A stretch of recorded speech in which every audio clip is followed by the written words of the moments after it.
살아가면서 매우 중요한 결정을 내려야 할 때가 있습니다. 그럴 때 누구의 조언을 귀담아 들으세요? 친한 사람. 친한 사람? 저는 엄마. 엄마. 예. 예. 아직은 엄마 말 잘 들어야죠. 그러니까 혼나. 네. 조금 죄송스럽지만 그냥 조용히 기도하게 기도하고. 저는 평소에 멘토로서 이렇게 조언을 많이 구하는 목사님 몇 분 계시는데 그분들께 좀 찾아가는 네. 방법을 많이 하고 있어요. 네. 누구의 조언을 귀담아 듣느냐에 따라서 결정이 달라지고 가는 길이 달라지잖아요. 오늘 우리가 만나볼 이 인물, 다윗에게 반란을 일으킨 압살롬도 어떻게 하면 왕권을 쟁취할까 최대의 고민에 빠져 있는 아주 중요한 때에 전혀 다른 모략을 제시하는 두 사람의 이야기를 듣게 됩니다. 자, 아히도벨과 후세를 만나러 가 보시죠.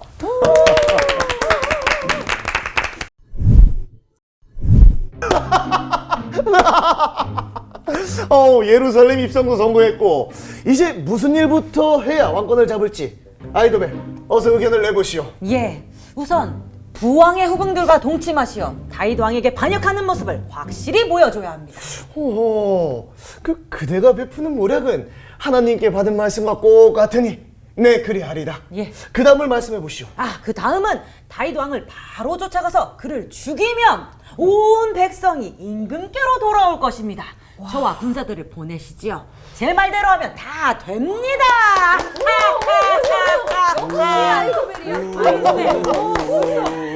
그럼 그렇게 하도록 예. 잠깐만. 근데 그 아버지를 배신하고 내게 온 자가 있었지 않았느냐? 그 다윗의 친구 후세 의견 한번 들어봅시다. 제 얘기만 들으시면 되는데 뭐 박쥐 같은 후세 얘기를 들으십니까? 예? 그래도 들어봐야 되는 거 아닌가요? 압살롬 만세! 압살롬 만세! 새 왕의 충신 후세 보고드립니다. 오, 예. 네, 지금 다윗은 노련한 군사이기에 그는 이미 깊숙이 숨어서 찾을 수가 없을 것입니다. 그러니 왕께서 직접 백성들을 다 모아가지고 그를 넓게 포위하신다면 한 사람도 살려놓지 않으실 겁니다.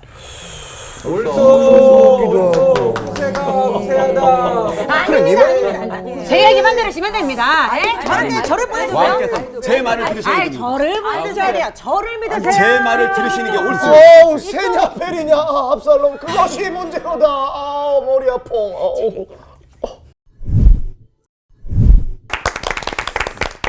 당대의 모략가들이 최고의 설전을 펼쳤는데요. 듣다 보니까 이 얘기도 맞는 것 같고 저 얘기도 맞는 것 같고 저희도 조금 헷갈립니다. 성경에서는 뭐라고 얘기를 하고 있나요, 목사님? 살짝만 예고해 주시면.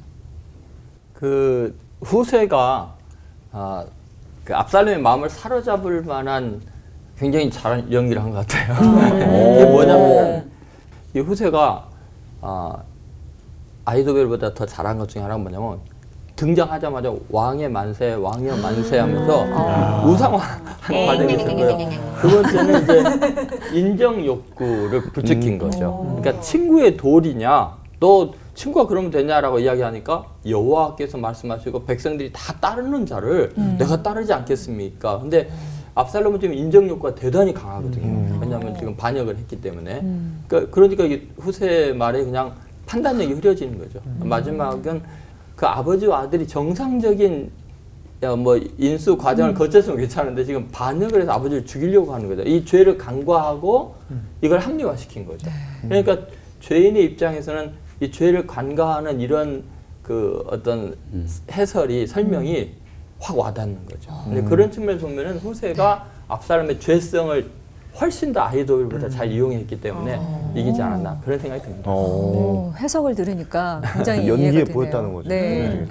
저는 이제부터 우리 후세가 우세했던 이유를 찾아보겠습니다. 네, 아히도벨과 후세의 모략, 이 전후 맥락의 의미를 좀 더 살펴보고 싶은데요. 목사님들의 설교 부탁드리겠습니다. 권호 목사님부터 시작해 주시죠. 압살롬이 예루살렘을 장악합니다. 그리고 자신이 앞으로 어떻게 될지 자신의 모사인 아히도벨에게 조언을 하죠. 그가 제시한 것은 우리가 방금 연구에서 본 것처럼 다윗의 후궁들과 동침하라는 겁니다. 그의 권위를 완전히 무너뜨리고 창피를 주라는 것이지요. 두 번째로는 즉시 지금 자신에게 군사를 붙여서 따라가면 다윗의 그 사람들을 잡을 수 있고 전멸시킬 수 있다라고 말했습니다. 사실 이 이야기는 너무나도 뛰어난 이야기였습니다. 압살롬 자신도 장로들도 그것이 맞다고 생각했습니다. 그런데 이상하게 그 순간 압살롬이 다른 생각을 합니다. 후세, 그러니까 지금 위장하고 있는 충성의 위장의 모습으로 있는 후세의 이야기를 들어보자는 겁니다. 후세가 말합니다. 이번에는 아히도벨의 이야기가 좋지 않은 것 같습니다. 라고 말하면서 자신의 의견을 말합니다. 지금 압살롬 자신이 직접 군사를 모으라는 것입니다. 그리고 정밀하게 따라가서 영역을 넓게 하고 정밀하게 그 위치를 알아서 완전히 전멸시키라는 겁니다. 지금 후세가 표면적으로 말하고 있는 것은 자신이 이제 왕의 자리에 올랐으니 모든 군대를 모집할 수 있는 힘을 보여주라는 것입니다. 그리고 그 다윗이 어디에 숨어 있는지 그가 치밀하기 때문에 정확하게 알아서 포위해서 잡으라는 것입니다. 그뿐만 아니고 다윗뿐만 아니고 모든 반역했던 무리를 한 번에 죽여서 복수할 수 있는 기회를 잡으라는 것이죠. 결국 이 조언에는 그가 힘을 과시할 수 있는, 압살롬이 힘을 과시할 수 있는 포인트와 또한 완전한 복수를 할 수 있는 그 기회를 제안한 겁니다. 여러분, 사실 그러나 후세가 실제로 꾀하고 있는 것은 다윗이 급하게 도망갔기 때문에 마음과 몸을 회복할 수 있는 시간을 주려는 것입니다. 그리고 또한 전쟁에 압살롬이 직접 참여해서 싸워서 그가 죽음으로써 완전히 문제의 근원을 이제 끊어내려는 제안이기도 했습니다.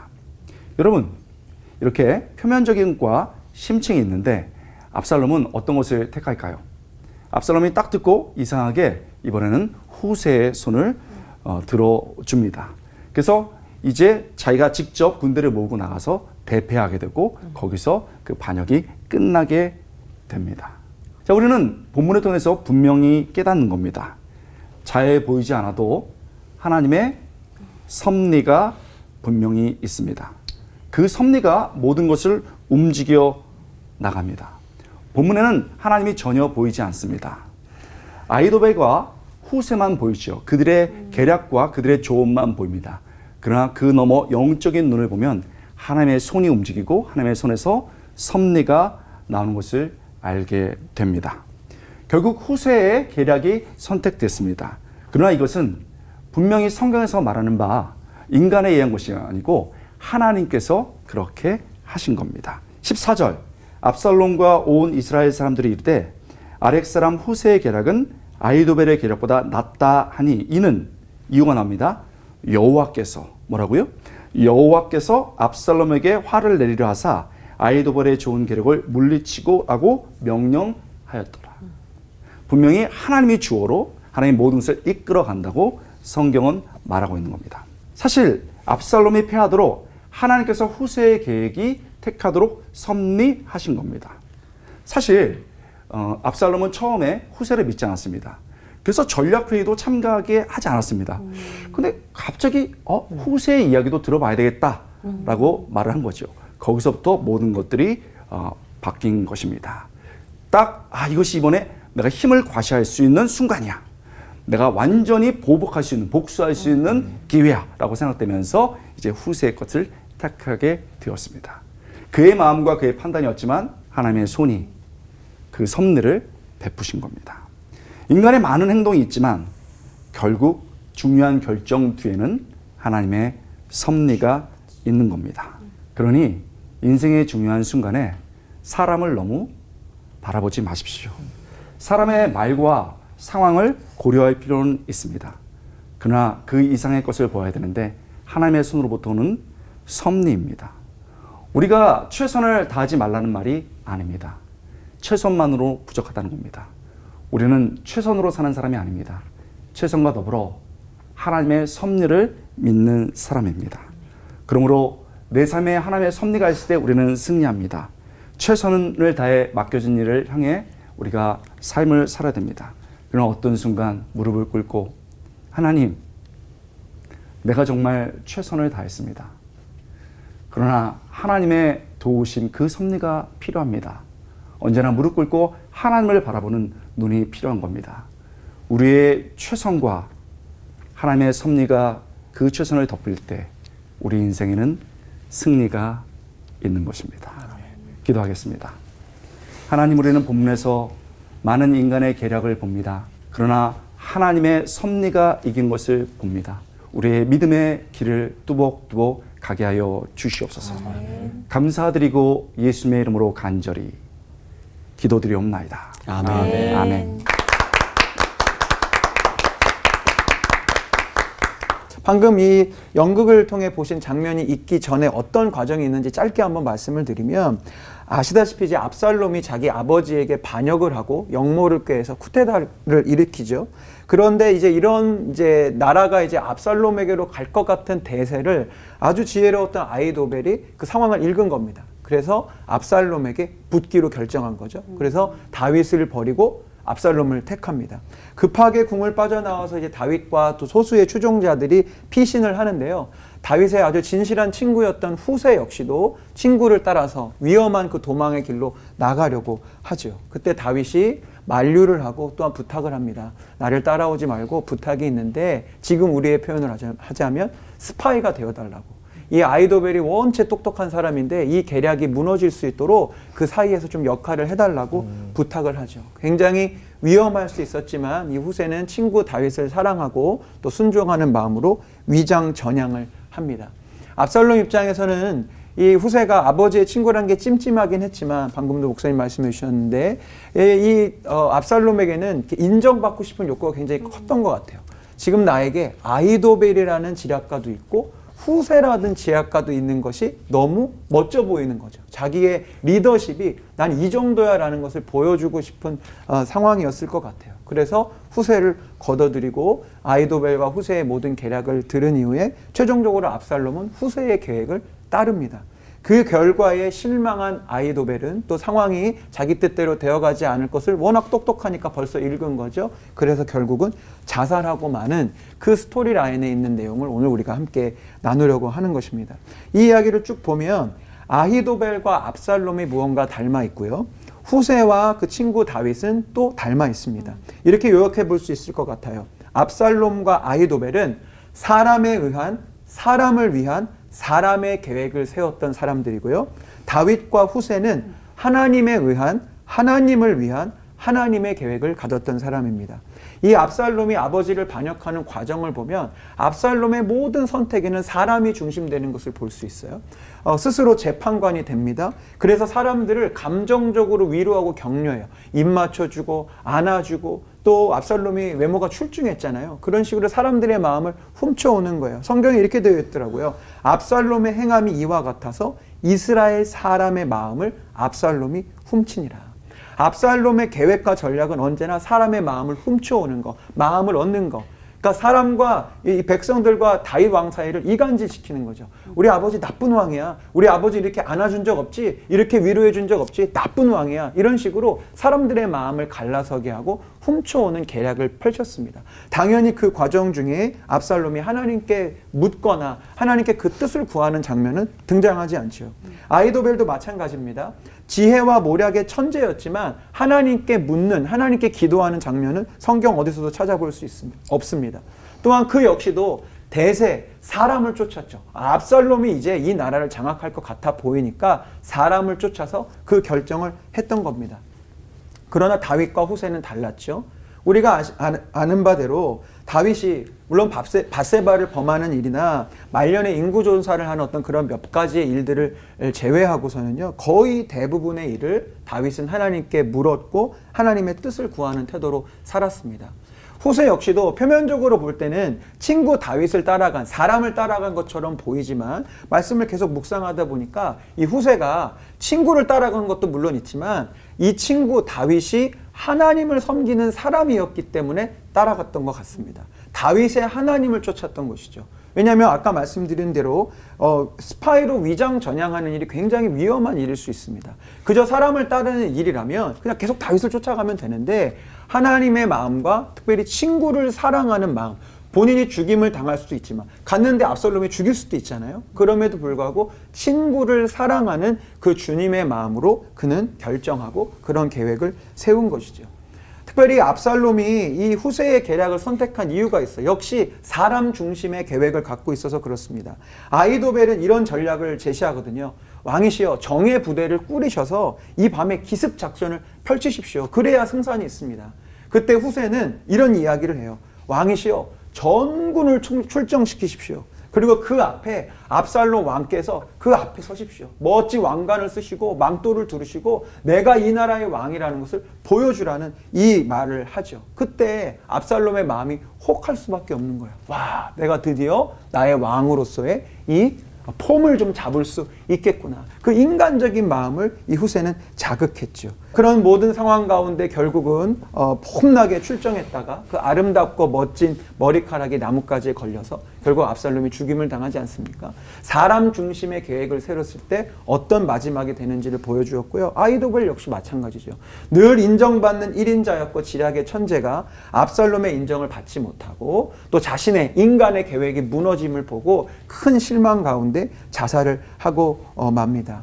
사람에 의한, 사람을 위한 사람의 계획을 가지고 가는 자들의 결말이 얼마나 끔찍한지를 보여주는 스토리였어요. 참된 그리스도인은요, 사람을 따라가는 인정과 인기를 구하는 그런 계획과 삶을 내려놓아야 합니다. 하나님을 따르고 하나님의 말씀과 그 뜻을 따르는 인생이 되셔야 합니다.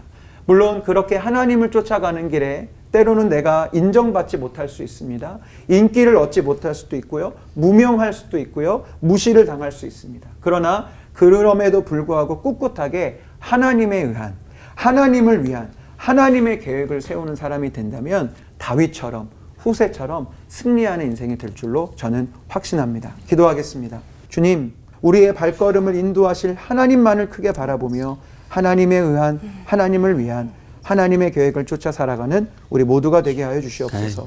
예수님의 이름으로 기도드립니다. 아멘. 앞에 목사님들이 말씀하셨지만 이 아히도벨이 베푼 계략은 다윗에게나 압살롬에게나 모든 백성에게나 이게 하나님의 말씀처럼 지혜로웠다는 거죠. 그런데 문제가 있습니다. 아무리 지혜롭고 그동안 훌륭하게 하나님께 쓰임 받아도 거기는 굉장히 다중적인 의미가 있을 수 있다는 거예요. 계략을 베풀 때 굉장히 주의해야 한다는 겁니다. 왜냐하면 사무엘하 12장 10절부터 12절에 보면 이제 다윗이 밧세바를 범한 다음에 나단 선지자가 이제 심판에 대한 선언을 하잖아요. 너가 남의 아내를 빼앗았지 않냐, 욕보였지 않냐. 그러니까 너도 너의 아내들이 백주에, 너는 은밀히 했지만 백주에 이제 욕보임을 당할 거다. 이제 그런 이야기고 칼이 계속 임할 거다라는 그 나단 선지자의 예언의 말씀을 성취하는 방편으로 아히도벨이 모략이 쓰임 받고는 있죠. 그래서 한 측면에서 보면은 하나님의 다윗을 향한 심판이 진행이 되잖아요. 그래서 굉장히 하나님의 말씀같이 들리잖아요. 그런데 그 안에 그것만 있는 게 아니에요. 아히도벨에게 어떤 의미가 있는 거죠. 그것은 뭐냐면 자기 속에 있는 엄청난 상처를 영적인 위장으로 지금 실행하고 있다는 거죠. 그러니까 이중적인 의미가 있을 수 있어요. 그러니까 다윗에게는 하나님의 심판이지만 아히도벨은 그 하나님의 심판을 이용해서 자기의 그 분노를 좀 표출하고 있을 수 있다는 거죠. 그래서 영적으로 위장된 상처의 복수심에 대해서 우리가 생각을 해봐야 돼요. 왜 아히도벨은 다윗에게 그렇게 충성스러웠다가 한순간에 압살롬 편이 됐을까요? 그것은 압살롬과 상처가 같아요. 압살롬은 너무너무나 사랑했던 자기의 핏줄인 다말이 암논 왕세자에 의해서 성폭행을 당했는데 다윗 왕이 아무 조치도 안 취해줬거든요. 그 사랑하는 여동생이 성폭행당하고 비참하게 버려진 것에 대한 분노가 있잖아요. 압살롬. 아히도벨도 똑같은 상처예요. 다윗 왕이 자기의 손녀딸인 밧세바를 성폭행해서 사랑하는 사위 죽이고 그 충성스러움 죽이고 이 손녀딸의 가정을 파괴시켜버린 거예요. 그걸 어떻게 알 수 있느냐? 그것은 사무엘하 11장 3절에 보면은 다윗이 이제 사람을 보내서 그 여인을 알아보게 했더니 보고하는 사람이 이럽니다. 그가 이르되 그는 엘리암의 딸이요 햇사람 우리아의 아내 밧세바가 아니니까. 근데 여기 엘리암의 딸이라고 나오잖아요. 그럼 엘리암이 누구냐면은 사무엘하 23장 34절에 아히도벨의 아들 엘리암 이렇게 나옵니다. 그러니까 아히도벨의 손녀딸, 여러분 어때요? 내 딸보다도 손녀는 더 사랑스러운 거예요. 아히도벨에게 있어서 가장 사랑스러운 존재를 다윗이 성폭행을 하고 가정을 파괴하고 사위를 죽인 거예요. 그러니까 지금 압살롬의 상처와 아히도벨의 상처가 지금 맞아 떨어지고 있는 거죠. 그러니까 바로 이 압살롬에게로 간 거예요. 복수하기 위한 거죠.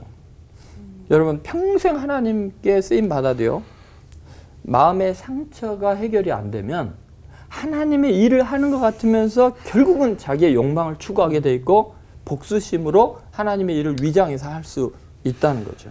그래서 마지막으로 생각할 것이 이런 건데, 정의를 빙자한 잔혹성 때문에 하나님이 아히도벨의 모략을 다 무너뜨리신 거예요. 왜 그러냐면 생각해 보세요.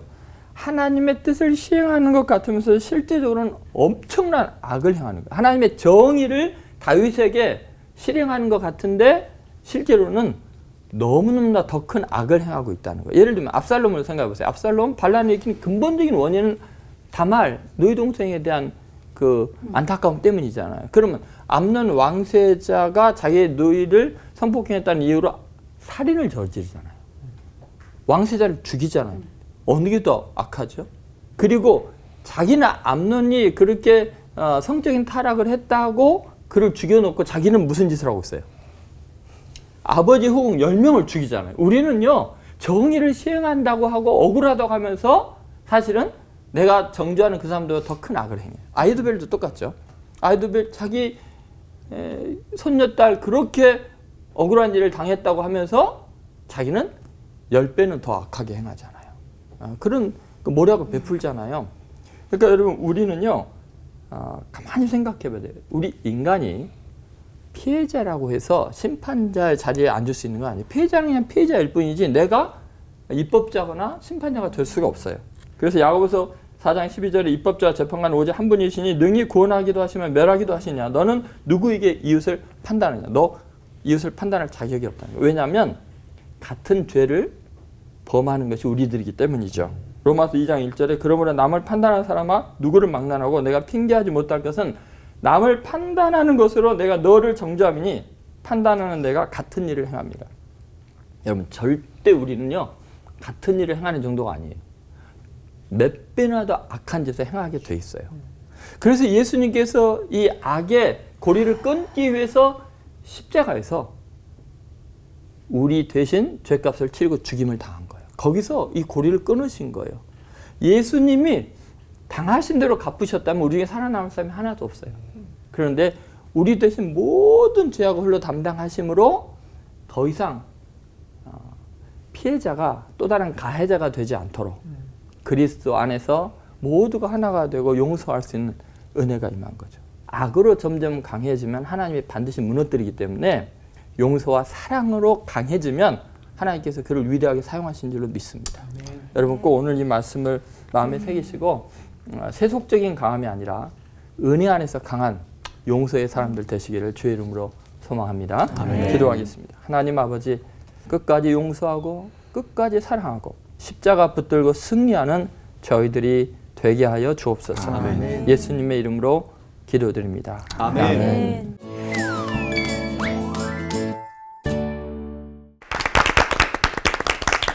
다윗을 배신하고 압살롬의 편에 선 아히도벨과 또 스파이로 위장해서 압살롬에게서 다윗을 구해낸 후세, 이 네 사람의 운명, 참 역사, 모략 속에서 뒤바뀌는 게 너무나 흥미진진하고 굉장히 한편의 드라마를 보는 것 같은 그런 생각이 들었습니다.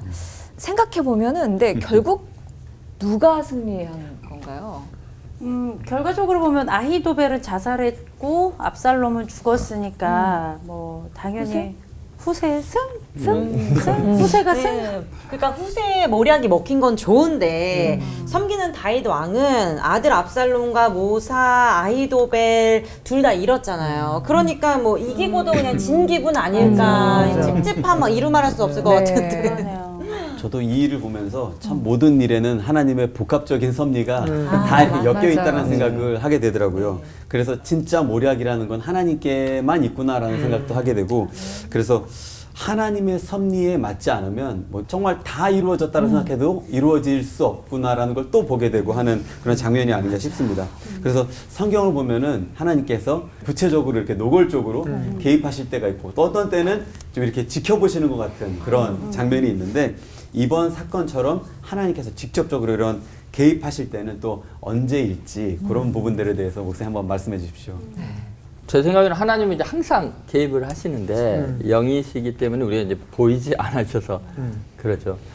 그래서 어떤 의미에서는 이제 인간의 어떤 선택적인 행위들 속에 하나님의 이제 섭리가 같이 진행이 되는 것 같아요. 근데 예를 들어서 누가복음 2장에 나오는 그 2장 12절에 이제 아들 낳고 이제 강보에서 구유에 누워 있는 아기를 보리니 이것이 표적이라고 그랬거든요. 근데 아기가 태어나서 구유에 누워있을 확률은 거의 불가능하거든요. 짐승의 우리의 애기가 누울 수가 없거든요. 근데 이게 인류 구원에 굉장히 중요한 표적이기 때문에 이걸 이루기 위해서 가이사 아구스토가 엑스트라로 등장하죠.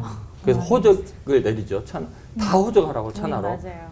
그러니까 뭐 예를 들면 그 요셉과 마리아가 베들레헴에 가서 아기를 낳을 수 있도록 엑스트라 역할을 하는 거예요. 그러니까 마치 라운드 걸 같이 이제 몇 회 전입니다 하면 그게 이제 로마 황제가 하는 일이죠. 네. 근데 자기는 뭐 굉장한 일을 하는 것 같지만 결국은 예수님이 그에 누워 있을 수 있도록 하기 위해서 로마 황제의 명령이 진행돼요. 세계사적인 흐름. 두 번째는 그런 세계사적인 흐름 앞에서 너무 미약하잖아요, 인간이라는. 근데 요셉과 마리아 가난한. 근데 놀랍게 개인의 희생적인 사랑이 그 표적이 이루어지게 하는 거예요. 요셉이 말이 안 데리고 갔으면, 그렇죠. 나와 상관없이 임신했는데 사랑하는 사람이. 그런데 자기 희생적인 사랑이잖아요. 끝까지 포기하잖아. 그 개인의 작은 사랑을 통해서 인류 구원의 계시가 이루어지는 거죠. 기도하는 사람에게는 하나님의 손길이 보이고요. 왜냐하면 기도 응답이니까. 기도하지 않는 사람들에게는 이게 보이지 않는 손길이 되는 거죠. 그래서 우리는 하나님의 그 섭리, 다스리심이 어떤 사건 속에서도 어떤 악 속에서도 비켜가지 않는다. 하나님이 승리하신다는 믿음을 가져야 될 것 같아요. 이 질문을 고민할 때 로마서 말씀에 좀 기준이 떠올랐어요. 그러니까 하나님이 우리의 인생에 개입하실 때 혹은 그냥 두실 때가 어떤 기준일까. 로마서 8장 28절 너무 우리가 잘 아는 구절인데, 우리가 알거니와 하나님을 사랑하는 자 곧 그의 뜻대로 부르심을 입은 자들에게 모든 것이 합력하여 선을 이룬다. 하나님의 개입과 역사하심이 있으니까 모든 일들이 합력하여 이제 선을 이루어가는 거잖아요. 근데 이 구절을 묵상할 때마다 무슨 포인트를 발견하냐면, 그냥 하나님 무조건 개입하시는 것이 아니고 하나님을 사랑하는 사람들에게, 그리고 그 부르심에 따라서 순종하고 그 길을 따라가는 사람들의 인생에 개입하셔서 합력하여 선을 이루시는 것을 보게 돼요. 같은 로마서 1장에 28절에 이렇게 되어 있습니다. 또한 그들이 마음에 하나님 두기를 싫어하며 그들을 그 상실한 마음대로 내버려 두사 합당하지 못한 일을 하게 하셨다. 하나님을 마음에 두지 않고 하나님을 주인 삼지 않는 인생에게는 어떤 경우에 하나님 그냥 내버려 두시는 것 같아요. 그 개입하시지 않고 그냥 악한 모습 그대로, 그들의 욕심 그대로 가도록 그냥 방해마시고 유기하시는 경우가 있어요. 전에 책을 읽다가 하나님의 형벌 중에 최고의 형벌이 바로 이 유기다. 내버려 두시는 거. 인간의 입장에서 굉장히 편할 것 같지만 바로 내버려 두심으로 말미암아 우리는 알아서 사망의 길로 갈 수밖에 없는 것이죠. 그래서 우리는 사실 날마다 하나님 앞에 기도해야 돼요. 주님, 저를 내버려 두지 마십시오. 저를 좀 혼내 주십시오. 저를 바로 잡아 주십시오. 제 인생에 개입해 주십시오. 우리 그렇게 기도해야 될 것 같아요. 네. 하나님의 섭리라는 말은 굉장히 큰 단어예요. 그래서 아닌 것부터 얘기하면은, 제가 이제 학부 때 한참 종교 철학 신학에 심취했어가지고 있는데, 모든 것이 하나님의 섭리 안에 있다. 그래가지고 화장실에 들어가다 머리를 부딪혔어요. 꽝 부딪혔거든요. 하나님 어떤 하나님의 섭리입니까? 그랬더니 그건 아니고 네 부주의 때문에 이렇게 했거든요. 그러면서 제가 이제 그 단어를 굉장히 God's Providence, 하나님의 섭리를 이제 공부를 하는데, 하나님의 섭리라고 말할 때는 두 가지가 의미 있죠. 하나님이 이끌어 가신다, 하나님이 준비하신다. 이 두 의미가 있습니다. 그러면 어쩔 때 이루어지느냐? 하나님께서 구속사를 이끌어 나가실 때 하나님의 큰 손이 움직이는 것을 섭리라고 말합니다. 그리고 그 구속사 안에서 하나님이 사랑하는 그 사람들에 대한 생사 화복에 관련된 것이 바로 그것이 하나님의 섭리지요. 예를 들면 이런 것입니다. 사사기에는 하나님을 반역한 시대입니다. 그래서 하나님 없이 각자 소견대로 하는데 하나님이 진정한 사사가 되셔서 그때마다 사람들을 준비하시고 그들을 구원하시고 그 백성들을 끝까지 포기하지 않고 가시는 하나님의 그 인내하시는 손과 준비하시는 손이 보입니다. 그 거대한 섭리의 손이 보이는 것이고요. 더불어 여인들 그리고 때로는 왼손잡이 애국 같은 사람, 그 다음에 이방인의 그 사람 출신이었던 삼갈 같은 사람들을 하나님께서 이렇게 준비시키는 섬세한 손도 있죠. 그러므로 우리가 섭리라고 말할 때는 너무 가벼운 단어가 아니고 하나님께서 거대한 구속사를 위해서 이끌어 나가시는 그 큰 손과 그 속에서 이름 없이 살아가지만 세세한 사람들을 위해 사랑 베푸시고 인도하시는 그 섬세한 손, 이 두 손을 섭리라고 표현하는 게 좋을 것 같습니다. 저는 말씀드리면서 이 부분이 궁금한 게 있었어요. 하나님, 이것도 하나님의 섭리였을까? 아니면은 제 인생에 개입해 주세요라는 기도를 안 하셨을까라는 부분인데 제가 아이도벨을 연기하면서 더 느꼈습니다. 아이도벨의 한 맺힘, 한이라는 그 부분이 있는데 충성을 바친 다윗이 손녀딸 바세바를 빼앗았고 그리고 손녀 사이 우리아를 죽인 장본인이잖아요. 근데 아이도벨이야말로 그러면 다윗 부자에게 배신당한 가장 불쌍한 사람이 아닐까. 이거 제 인생에 개입해달라고 기도 안 한 건가 막 그런 생각도 드는데 조동철 목사님 이거 아이도벨의 최후가 너무 비참한 거 아닌가요? 비참하죠. 그쵸? 개입 안 하셨나요? 좀 너무 그 불쌍한 생각이 드는데 이제 아이도벨이 그 피해자이지만 너무나 큰 가해자가 돼 있는 거예요. 이게 우리가 뭘 착각하냐면 내가 피해자가 됐을 때 내가 행하는 모든 것이 다 정당화되고 합리화된다고 생각하면 안 돼요. 내가 어떤 항목 하나에서 피해자가 되면요. 이상하게 자기는 모든 것이 다 옳다고 착각을 해요. 근데 아이도벨은 그 정의를 실현하고 복수를 하겠다는 생각 때문에 너무 큰 악을 행한 거예요. 그건 이스라엘 역사에 있을 수 없는 정말 폐륜을 저지르고 도덕적으로 타락하게 하고 하나님의 이름을 땅에 떨어지게 하는 정말 못된 짓을 한 거죠. 자기는 피해를 받았지만 자기의 죄로 죽을 수밖에 없는 거예요. 그러니까 자살할 수밖에 없는. 그러면 아이도벨이 안타깝게 생각하는 밧세바, 자기 손녀 사위 우리아는 너무 억울하지 않냐라고 생각할 수 있죠. 그죠? 그런데 천만의 말씀입니다. 아이도벨이 그 복수 안 해줬어도요. 하나님이 훨씬 멋지게 복수해 주십니다. 자, 밧세바는요. 그 안타까운 가정에 파괴된 아픔을 겪었지만 나중에 솔로몬을 낳잖아요. 자기가 낳은 아들이 그 다윗의 정통성을 이어받는 그 자격이 완전히 없는데도 불구하고 그 억울함 때문에 하나님께서 솔로몬을 왕으로 임명해 주시잖아요. 우리아는요 더 놀라워요. 어느 정도까지 하나님께서 우리아의 억울함을 갚아주냐면 햇사람이거든요. 이스라엘 사람이 아니니까 나단 선지자가 지적한 이후에도 뭐 조치가 없어요. 너무 억울한 것 같아요. 그런데요 사무엘하 마지막 22장 23장 뭐 마지막 다윗의 생애를 정리하면서요 다윗의 나라는 다윗 혼자 이룬 게 아니라 다윗의 위대한 용사들 37명이 이룩한 나라다라고 하면서 37명의 다윗의 용사들의 명단이 나와요. 거기에 요압을 빼버리고 우리아를 집어넣어요. 요압이 빠졌다는 게 말이 안 되잖아요. 요압 대신 우리아가 들어가는데 우리아를 어디 집어넣냐면 37명의 명단이 쭉 나오면서 맨 마지막에 미괄식으로 이상 우리아라 이상 37명이었더라. 그럼 여러분 우리아가 나오면 우리는 뭐가 생각이 나요? 다윗의 범죄가 떠오르잖아요. 그러면 다윗이 그 명단 기록할 때 맨 마지막에 할 게 아니라 중간에 살짝 넣어갖고 넘어가게 해야 되는데 하나님이 그걸 허용을 안 하는 거예요. 우리야! 끝까지 억울함 풀어요. 근데 더 놀라운 것은 그리고 1000년이 지났어요. 다윗의 후손 중에 예수가 인류의 구주로 오시죠. 마태복음 1장에 메시아의 족보가 나올 때 정말 놀라운 일이 일어나요. 뭐 다말인 이름이 나오고 여자들 몇 명이 나오잖아요. 뭐 라합이 나오고. 그런데 정말 놀라운 것은 그 등위법에 맞지 않게 나와요. 그렇죠? 다말이 나오고 쭉 나오는데 그 다음에 다윗은 밧세바에게서 솔로몬을 낳았더라고 안 나와요. 뭐라고 나와요? 우리아의 아내. 아니, 여러분 할아버지 족보를 쓰면서 우리 뭐 증조 할아버지는 옆집 할머니에게서 우리 할아버지를 낳았다. 그런 게 어디 있어요? 근데 하나님은요 우리아가 죽은 지 1000년이 지났는데도 그 우리아의 억울함을 어떻게 할 수 없어요. 그래서 전 인류에게 메시아의 왕조에 대한 기록을 하면서 봐라, 메시아 예수님은 너희들의 억울함, 약한 자의 충성심 절대로 헛되게 안 한다. 1000년이 지나도 하나님을 안 잊는다. 그게 예수 그리스도의 나라다라는 걸 보여주는 거죠. 가만히 생각하면 만약에 우리가 그런 억울한 일을 당하지 않았으면 우리가 지금 우리의 이름을 어떻게 알아요? 그냥 흔적도 없이 사라질 존재지. 그래서 하나님이 갚아주시는 게 내 아버지, 내 자신이 원수 갚는 것보다 훨씬 나아요. 그러니까 그 하나님의 섭리를 믿고 억울해도 주님을 찬양하고 용서하고 기다리면 아이도벨도 얼마나 행복했을까 하는 아쉬움이 있어요.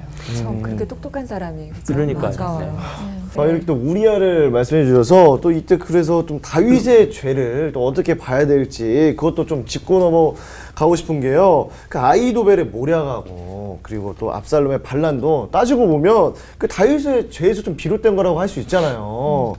그래서 건우 목사님, 그런데도 왜 하나님은 왜 다윗의 손을 또 들어줬을지 이게 참 궁금합니다. 사실 보면은 이 다윗이 완벽한 인물이 아니에요. 이렇게 우리아의 아내를 범하고 그리고 그 위에도 굉장히 그 깜짝 놀랄 만한 일들을 많이 범합니다.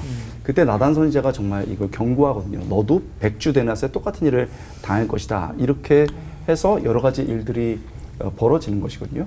그래서 사실은 그 후궁들을 범한다는 것은 고대 근동에 그게 많이 나왔어요. 어떤 나라를 침략하면 그 왕후들을 다 겁탈했습니다. 이제 내 밑에 있다라는 표시였죠. 근데 아이도벨은 그것을 이제 이방 방법을 잔혹하게 도덕을 무너뜨리면서 쓴 거예요. 그렇게 하면서 이제 그 일이 시작됐는데 사실 다윗도 보면 이 성적인 범죄를 저질렀고 후에도 자기의 힘을 과시하는 것 보면 다윗도 죄가 있었습니다. 분명히 그 전에도 있었고 그 후에도 있습니다. 더 중요한 게 있습니다. 사무엘 하루 가면요 여호와께 묻자와 가로되 여호와께 물어 가로되 이게 사라집니다. 그게 전반부에 거의 사무엘 상 쪽에 나와요.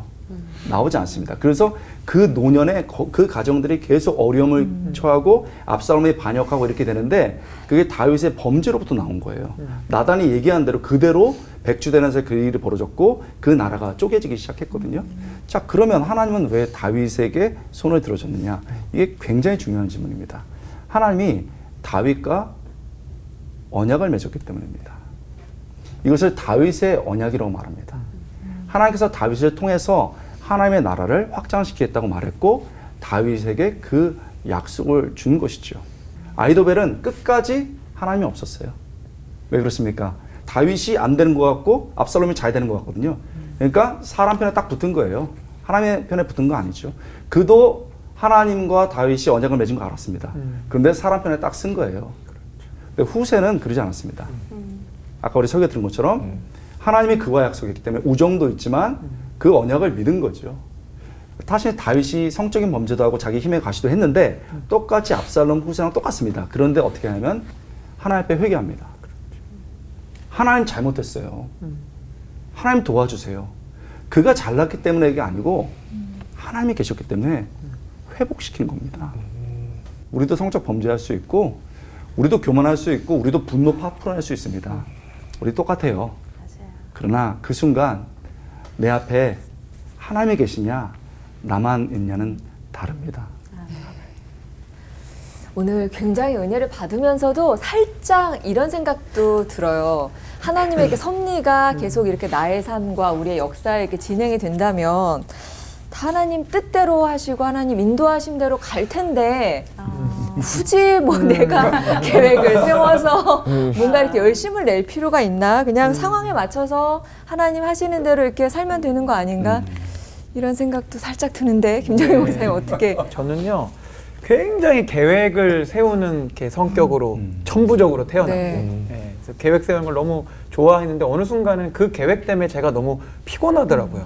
계획을 세우는 과정도 피곤하고 계획대로 안 되니까 피곤하고 맞아요. 막 그러다 보니까 저도 이제 질문해 네. 주신 대로 하나님 어차피 주님이 다 인도하실 거 그냥 아무 계획도 안 하고 그냥 이렇게 죄송해요. 되는 대로 살면 안 되니까 이런 막 네. 이야기를 했는데 제가 말씀을 보다가 주님이 얼마나 계획적인 분이신지를 깨닫게 하셨어요. 일단 천지 창조의 사건 사실 말씀으로 기왕하실 거 그냥 천지야 만들어져라 이렇게 하면 되는데 굳이 7일이라는 과정을 통해 계획을 하신단 말이에요. 그리고 예수님을 이 땅 가운데 보내실 때도 동정녀에게서 탄생하게 하시고 아기 예수, 어린이 예수, 그다음 청년 예수의 이 과정과 계획을 따라서 하나님이 이렇게 만들어 가시는 것도 보게 돼요. 또 한 가지는 구약의 제사 중에 이제 소제라고 곡식 제사가 있는데 제가 공부하기 전에는 곡식 제사를 그냥 이렇게 곡식을 뚝 따다가 우리 예전에 추수감사절 봉투처럼 이렇게 곡식을 그냥 하나님 앞에 드리는 건 줄 알았어요. 근데 보니까 그렇지 않더라고요. 추수한 곡식을 가지고 그 알곡을 또 털어내고 그것을 곱게 또 도정을 한 다음에 곱게 갈아서 가루를 드리든지 아니면 그 가루로 과자를 만들어서 하나님 앞에 드려야 되는데 이 모든 것에 과정이 있고 계획이 필요한 거죠.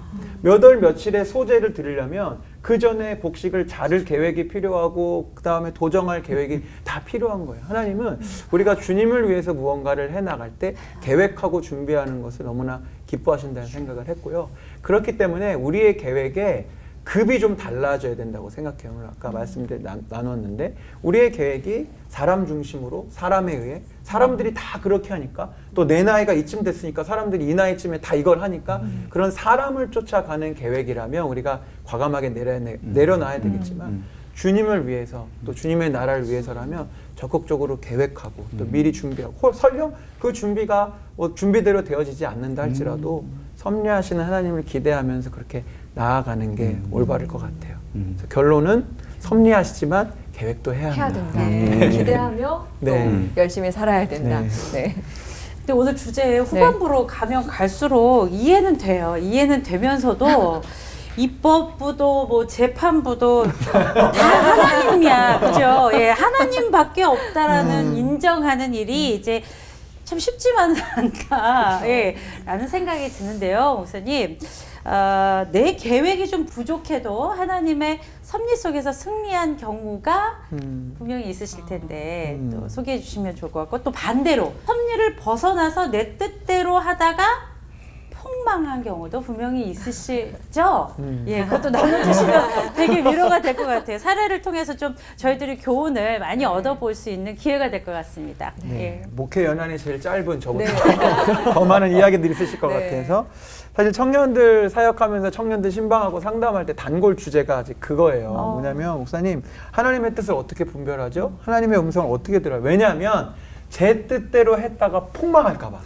그게 너무 두려우니까 물어보는 거예요. 하나님이 뜻이 뭘까요? 제가 이런 결정을 하고 싶은데 하나님의 생각은 뭘까요? 이렇게 늘 물어봐요. 왜냐면 폭망할까 봐. 그래서 우리 청년들 보면 주님 때문에 선택 장애에 걸린 친구들이 많아요. 제가 볼 때는 참 귀한 결정인데 그냥 하면 될 것 같은데 계속 전전긍긍하는 거예요. 이거 제 생각 아닌가요?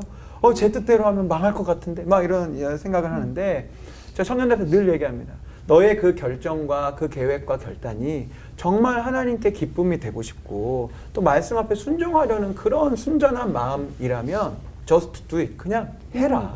그렇게 했으면 좋겠다. 왜냐하면 객관적인 시각에서 주님 보시기에 그 결정이 미흡한 결정일 수도 있고 지혜롭지 않은 결정일 수도 있으나 이 친구가 하나님을 사랑하고 기뻐하는 마음으로 결단했다는 그 중심은 주님이 분명히 아실 거고요. 우리 주님이 그렇게 작은 분이 아니시잖아요. 네. 우리의 미흡한 결정에 우리 인생이 폭망하도록 그대로 두시는 그런 무능한 하나님이 아니세요. 우리의 미흡한 계획을 통해서도 합력하여 선을 이루어 가실 수 있는 놀라운 주님이시기 때문에 제가 늘 말씀드려요. 너의 그 결정과 계획보다 하나님의 능력이 훨씬 크시고 주님이 너를 사랑하시니까 결코 망하게 하시지 않을 거니까 그냥 하나님의 기쁨을 위한 일이라면 해라. 설령 돌아가는 길일지라도 그 길을 통해 너가 깨닫게 될 것이고 또 하나님을 발견하게 될 것이다. 내가 계획하고 내가 원하는 대로 내 뜻대로 안 이루어진다고 해서 우리가 하나님의 뜻을 성취할 수 없는 게 아니라는 거예요. 무슨 말이냐면 그럼 예수님은 능동적으로 뭐를 하셨느냐? 놀랍게도 그 넘겨지는 순간에 철저하게 하나님의 뜻을 붙잡았어요. 그게 뭐냐면 사랑하는 거였어요. 내가 너를 위해서 기도하겠다. 아버지 저들의 죄를 사하여 주옵소서. 이게 뭐냐면 명확한 하나님의 뜻은 용서하는 것이고 사랑하는 거였어요. 내 뜻과 상관없이 하나님의 뜻대로 끝까지 사랑하고 용서하면 지금 세상이 보기에는 폭망하는 것 같은데 그것이 나를 보내신 하나님의 뜻, 전 인류가 구원받는 엄청난 일이 진행이 되고 있다는 거죠. 저는 그 믿음으로 살아요. 그 모든 것을 합력해서 하나님은 반드시 당신의 뜻을 이루시고 선을 이루셔요. 근데 거기서 중요한 게 뭐냐? 나는 내 계획과 내가 바라는 것이 아니라 내가 어떻게 하나님 뜻대로 반응하느냐 문제예요. 끝까지 용서할 수 있는가? 끝까지 사랑할 수 있는가? 그것이 목회고 그것이 나를 보내신 하나님의 그 사명을 감당하는 것이 아닌가 그런 생각을 합니다. 우리가 하나님과 함께 길을 간다는 거 저는 이렇게 표현하고 싶어요. 이렇게 그리고 이렇게. 자, 이렇게는 뭐냐면 내 계획을 가지고 최선을 다하는 거예요. 그런데 하나님의 손이 섭리로 덮는 거죠. 그래서 이렇게 하나님 원하시는 방향으로 가는 거예요. 자, 그리고 또 하나가 있습니다. 자, 우리가 이렇게 계획하고 최선을 다합니다. 하나님의 섭리가 이렇게 덮어요. 그런데 이렇게 끝나기도 하지만 우리가 갖고 있는 거를 피게 하십니다. 그리고 가져가시고 하나님이 원하시는 거를 잡게 하셔서 같이 가게 하시죠. 제가 한때 이제 공부가 너무 좋아가지고 교수가 한번 돼보자 이래갖고 열심히 하면서 이제 알아보니까 여기 그 켄터키 프라이드 치킨 같은 그 켄터키 지역에 여기 학교를 가면은 교수가 될 확률이 크다. 설교학 교수가 될 수 있다. 이런 소문을 들었습니다. 좋은 소문이죠? 진짜 열심히 준비했습니다. 제가 계획을 탁탁탁탁 세워서 석사, 박사 끝내고 이렇게 하려고 계획을 딱 잡고 열심히 땀 흘렸습니다. 그랬는데 그때 지원자가 몰리면서 제가 거기서 떨어졌습니다. 저는 이 학교가 아니면 안 된다고 생각했던 거예요. 그래서 저는 정말 기도하고 말씀 붙잡고 열심히 했거든요. 그래서 이 손이 벌벌 떨리는 거예요. 그때 하나님이 이렇게 잡으시면서 아니야, 네 계획과 네 노력으로 사는 게 아니야. 손 떨 필요 없어. 이렇게 잡아주시더라고요. 그 다음에 뭐 그렇게 위로만 하신 게 아니고 손가락을 펴요. 이렇게 펴면서 제 하고 있던 그 학교, 켄터키의 그 학교를 가지고 가시고 우연히 그 학교 하나만 지원하려고 그랬거든요. 근데 우연히 지나가다가 선배가 근데 하나만 박사 지원하는 건 좀 너무 그래. 하나 더 해. 그런데 텍사스에 사우스 웨스턴이라는 학교가 있어. 그 학교도 안 알려졌지만 좋은 학교야. 근데 제가 그 말을 호세처럼 듣게 된 거예요. 그래서 이렇게 받아들여가지고 이제 그거를 썼단 말이죠. 그러고 나서 이 지금 그 학교는 더 사우스 웨스턴은 한국 사람을 뽑지 않았기 때문에 거의 뽑힐 확률이 없었어요. 그래서 하나님이 이 켄터키 학교를 가져간 다음에 떨어졌구나. 그래도 하나님이 이렇게 잡아주셨으니까 나 살 수 있지. 한 순간 15일 뒤에 제 안에 뭐가 주어졌는데 사우스 웨스턴이었습니다. 그래서 거기서 공부를 많이 하게 되고 거기서 별로 공부한 분들이 없어서 나중에 교수가 될 수 있었고 그 지역에서 좋은 교회들을 굉장히 많이 만났어요. 여러분 제가 박사학위를 얻은 게 아닙니다. 내 계획과 내 노력으로 살아가지만 나를 붙잡으시는 하나님의 섭리의 손이 필요하다는 것을 느꼈고 그 하나님의 섭리의 손은 내가 원하는 것을 꼭 주시는 게 아니고 때로는 움켜진 것을 펴시고 때로는 힘들고 고통스럽지만 하나님이 진짜 원하신 것을 넣어주셔서 정말 하나님의 손으로 갈 수 있도록 도와주시는 것을 깨달았습니다. 우리 최선의 손, 계획의 손과 하나님의 섭리와 손과 함께 멋지게 살아갔으면 좋겠습니다. 아멘.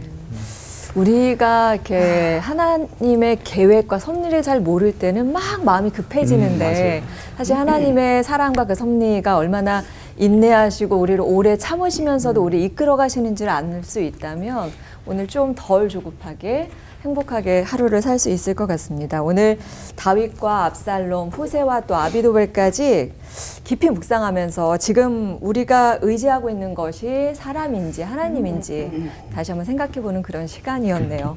실제 우리의 인생 극장에서 후회하지 않은 그런 행복한 말로를 원한다면 하나님만 바라보기를 좀 결단해야 될 것 같습니다. 오늘 끝인사도 그렇게 힘차게 결단하면서 외치도록 하죠. 무언가 도발하고 싶어질 땐 오히려 하나님의 섭리 안에서 기도하며 하나 되는 시간 올포 원.